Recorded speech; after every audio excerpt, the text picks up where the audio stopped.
It was 7:50 when he arrived at headquarters and went straight to his office where Mike Bernadetti, the chief assistant, was waiting for him. "Hey Mike, what's up? How come you're down here so early? Must be somebody real important to get us both in before 8 o'clock. "Well, Chief, they called me and gave me the lowdown, and I figured we'd better get in and get right on it. This is a lot nastier than usual. It's going to be a bigger mess than you ever wanted to have to handle. The victim is Frankie Jensen, band leader for and lover of Virginia, the big rock star. You know, the one who had the concert at the arena last night. On the first number, she really weirded out, went completely off the script, talking about bread and circuses, and told the audience they were going to be fed to the lions afterwards.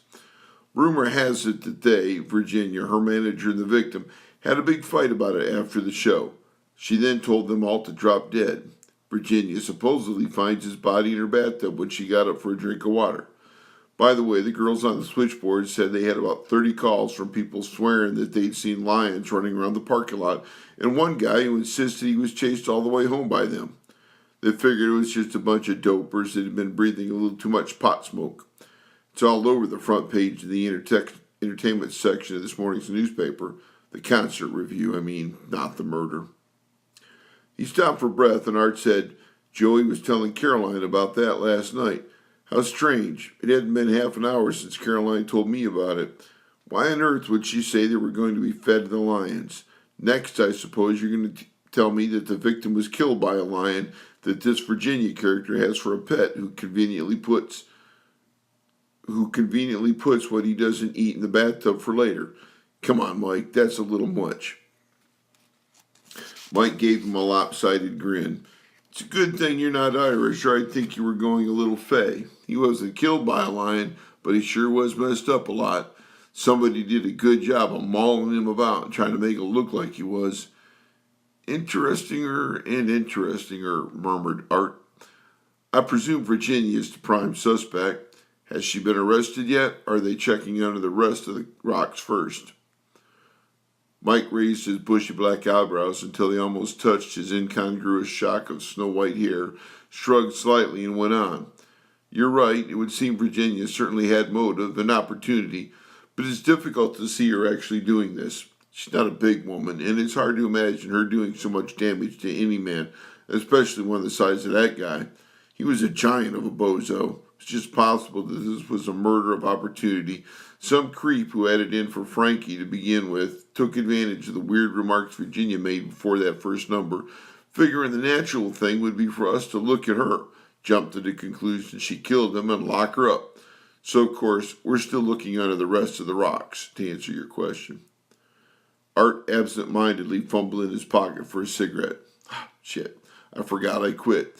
You'd think after 15 years I'd stop trying to find one every time I wanted to think, wouldn't you? So, what is Virginia's alibi? Is there anyone else who might have a reason to knock off the lover boy?" Mike scowled. "Well, actually, the woods are sort of crawling with guys who wouldn't have minded seeing him dead. Gather he was a real jerk. Big, blonde, good-looking lady man type, pushy and domineering like big men sometimes are. My old man would have said the short man syndrome in reverse type of thing." The boys talked to Alex Robb, the drummer of the band, who said Frankie was generally an overbearing creep who was not too well liked by anyone.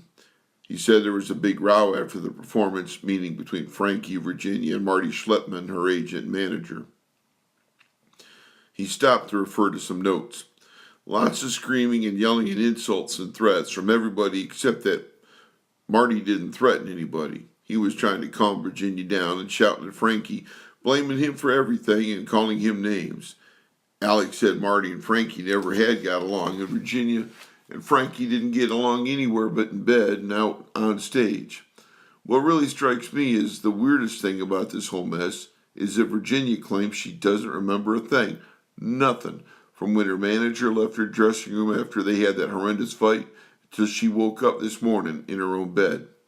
The second weirdest thing is that nobody has seen or heard from the manager since then either.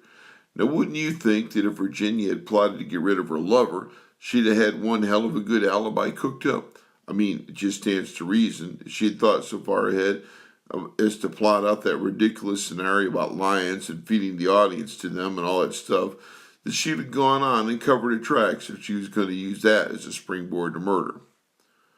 Art ran his fingers through his still thick black hair absently. I guess the next thing we better do then is look what happened to Marty the manager, check up on Axelrod and everyone else who might have had a grudge against Frankie while we were trying to fill in the blanks for Virginia last night. The night crew have an APB out for Marty? If not, do it. Get someone going on a check on all the band members, then let's go see Virginia. Does she have a pet lion, by the way? Mike snorted. Come on, Chief. How could anyone who's in a different city every night cart a lion around? A Yorkie in a basket, maybe, but not a lion. I know some of these people are weird enough to try it, but just trying to find some hotel willing to let them stay would be enough to stop most of them. Laughing together, they left the office.